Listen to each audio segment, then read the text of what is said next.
was concerned about leaving in Mariota against Miami. Here's what Underwood had to say. Gronk has repeatedly mentioned Marcus's health to me. I think she actually spoke to Mike Mularkey, the Titans interim coach, about it this morning. I know she had talked to Ken about it and to Rustin Webster, the general manager. She's very concerned about making sure that we do everything that's necessary, including keeping him out of games in order to avoid making his current injuries any worse. Skip, should Whisenhunt's handling of Mariota played a role in his firing? No. Stephen A., if it did, and I cannot defend Ken Whisenhunt in the big picture, but if this was the reason that he was fired, it's just flat out wrong. Now, if you want to look at his record as Titans head coach, which is 3-20, you got me there. If you want to look at his record over his past 35 games as an NFL head coach dating back to his last year at Arizona, during which he's 4-31, you really got me there. But I still have some respect for Ken Whisenhunt. If you recall, he did coach Arizona to that 2008 Super Bowl. And the next year he did coach that Arizona team to a 10-6 record. I still have enough respect for him in his handling of quarterbacks, despite the tweet from Matt Leinart ripping him yesterday. I don't understand what he did wrong with Marcus Mariota. Now, I'm old school, and I view this differently than you do. If I can recollect our debate about how RG3 was handled or mishandled by Mike Shanahan during that playoff game in Washington, in which RG3 was hurt. Marcus Mariota, I thought, was protected well enough. Remember that opener against Jameis at Tampa? It was dinks and dunks. It was a lot of three-step drops, bang, bang, lots of yards after catch. He was 13 of 15 for 209 and 4 touchdowns, which were mostly yards after catch touchdowns. And he has been sacked some, but not a dangerous amount of sacks. And after he took the shot from Olivier, he goes in the locker room at halftime. He puts a brace on. He went back out. I get that. He finished with 4 turnovers in that game. But that was a leadership moment for him. That was a moment during which Marcus can win the locker room because he says, I'm going to tough it up. I'm going to suck it up. I'm going to go back out there, and I'm going to give you all I got, because he did not have, as you know, ruptured ligaments. He had a sprained knee. Now, that can be fairly serious, but not serious enough that you can't tough out the rest of that football game and help win over your team. The team isn't very good. We talk all the time about lack of supporting cast. He's got very little. As you know, I'm not the biggest Marcus Mariota fan going into the draft last year, much bigger Jameis fan, but you can't baby him. You can't overprotect him. Now, Mike Mularkey, the new interim head coach, is under orders to protect him. And I don't know, Amy Adams Strunk, obviously the daughter of the late Bud Adams, longtime owner of this franchise, and I don't know how close she is to Marcus, but maybe did she let her heart get in the way here, that he just took too much of a beating? I don't know. He obviously is their meal ticket. He is their franchise quarterback. But I think you have to let the franchise quarterback in the very violent game of pro football prove to the locker room that you can take some punishment. And I think he did. And I think he's still standing, and I think he's going to be able to come back here pretty quickly, and we'll see how he does the rest of the year. But I don't know how much more you can protect him with protections or play calls or whatever. I thought they did a pretty good job of that to start with. Well, I'm not sure about that, Skip Bayless, and you're right. You are old school. I'm a tad bit different than you, although I pride myself in being old school, unabashedly so. Let's be clear about something here. Ken Whisenhunt may not have deserved to be the head coach to begin with. There were other candidates that you could have had out there. His last 3 seasons in Arizona, they were mediocre seasons. I think it was a 7-9 season or 8-8 season sandwiched by 2 5-11 seasons. And the only time that he had a really, really good year, actually 2 years, they went 9-7 the year they went to the Super Bowl. Kurt Warner was your quarterback. The year after that, they went back to the playoffs with a 10-6 record, and you had guys like John Skelton and Derek Anderson and Max Hall as your quarterback. The year after that, even, you had a Kevin Cobb with a Skelton. So you haven't had much to work with. What we know about Whisenhunt is that experienced, talented quarterbacks are individuals he can help, a la Phillip Rivers. But outside of that, he struggles. He struggles to be a leader. He struggles to be a head coach. He's really one of those typical guys that are more suitable for a coordinator's position as opposed to a head coaching position. So when we take that into consideration, and then we look at the 2-14 season last year, and we recognize that this is the Tennessee Titans that we're talking about here. They had a 13-3 season in 2008 before losing a divisional playoff game.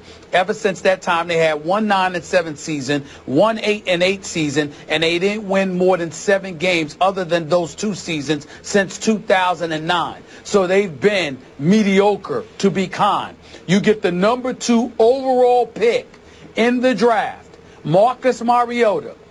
You're watching him along those first few games, Skip, taking some hits, getting a little bit beat up. We were proud of his toughness, if you remember correctly, because we saw him standing up in there and taking some big-time shots, getting introduced to that NFL game. But this was a nasty hit that Ken Whisenhunt himself acknowledged in a post-game press conference he deemed dirty.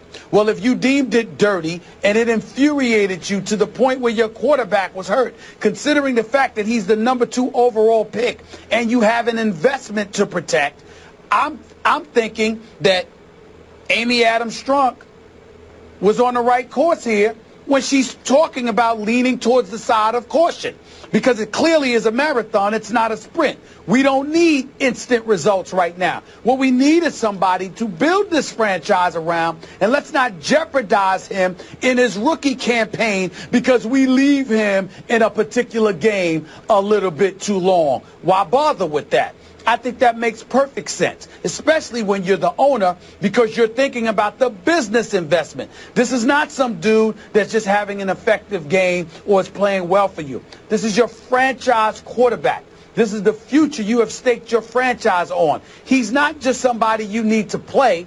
He's somebody you need to market. And Ken Whisenhunt, seemingly being oblivious to that, I think errs on the side of irresponsible. To me, I'm not saying you deserve to be fired because of that.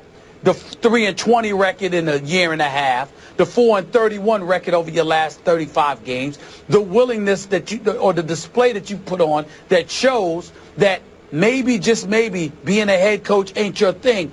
All of that plays a role in it, not just that one incident with Marcus Mariota. But if you're talking about a final straw, that's applicable. It was a final straw as far as I'm concerned. I had no problem if that is the ultimate final straw, the nail in the coffin. That can't be the only reason, but if that's the nail in the coffin, I have no problem with it whatsoever. Makes sense to me. So you're saying if the team doctor cleared Mariota at halftime to go back out with a brace on just to protect what could be a sprained knee, you would baby him to the point you'd say, no, I'm going to save you from yourself. We need to protect our young rookie franchise quarterback.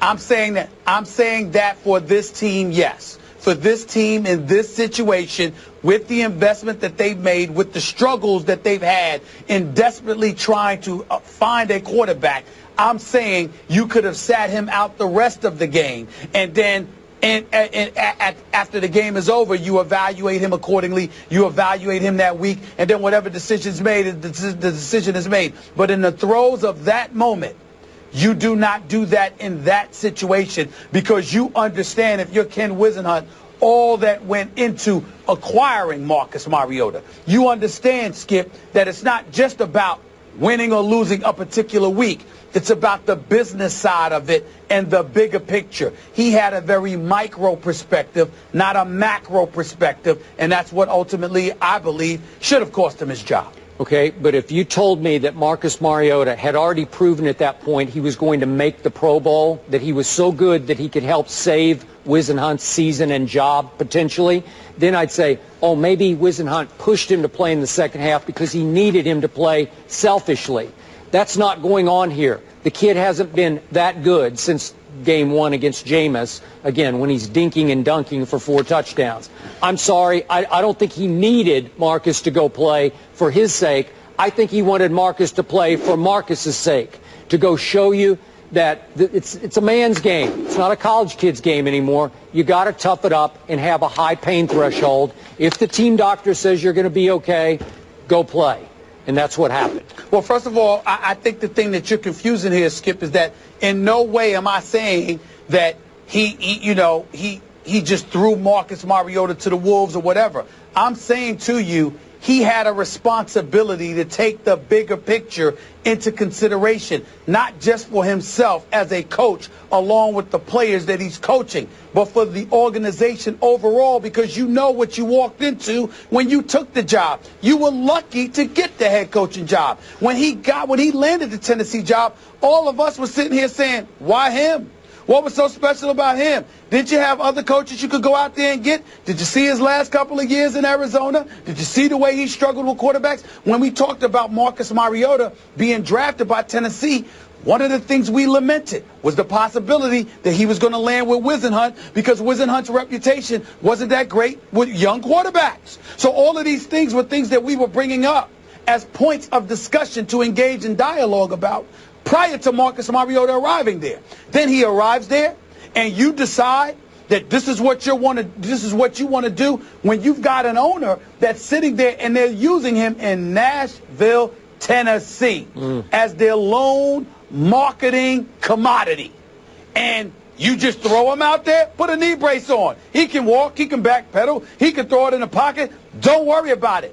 I understand if you're Jay Cutler and you got an NFC Championship game on the line, but this early in this guy's career, this early in the season, you couldn't just wait and sit him out the rest of the game when you got Zach Mettenberger there and come back to him the next week. I would have been annoyed, too, if I was Amy Adams Strunk. I would have been annoyed with him. You know what?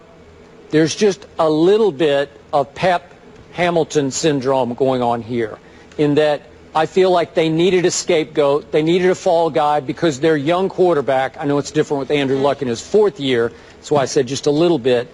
But I think they thought he was going to save their world. And he's just not. I don't think he's that good. And you just look at his QBR. He had a 97 QBR at Jameis in that opener. And then he came down to 30, then 39. He had 156 against the Bills, which is okay. And then he had an 8 against the Dolphins.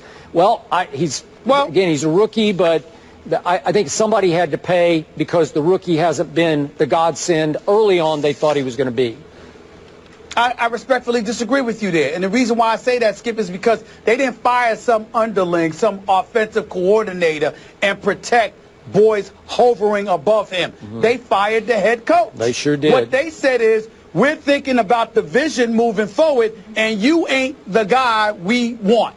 That's what they're saying. You got Indianapolis by getting rid of Chuck Pagano. If Grigson and Pagano is still there, if Chuck Pagano and Grigson are still there, what difference does it make? You can sit there and point the finger at Pep Hamilton all you want, but it doesn't make a bit of difference if you got those other two in place. In this case, you changed at the top, which means that everybody under him is not safe. So you sent the message. This is what we're trying to do. We're not satisfied with the leadership that we have here. And the buck is supposed to stop with you, so you're going. They ain't blaming on an offensive coordinator. They ain't fired a team doctor who evaluated Marcus Mariota. They got rid of the head coach, and that's who should have been gone. I have no problem with it. None.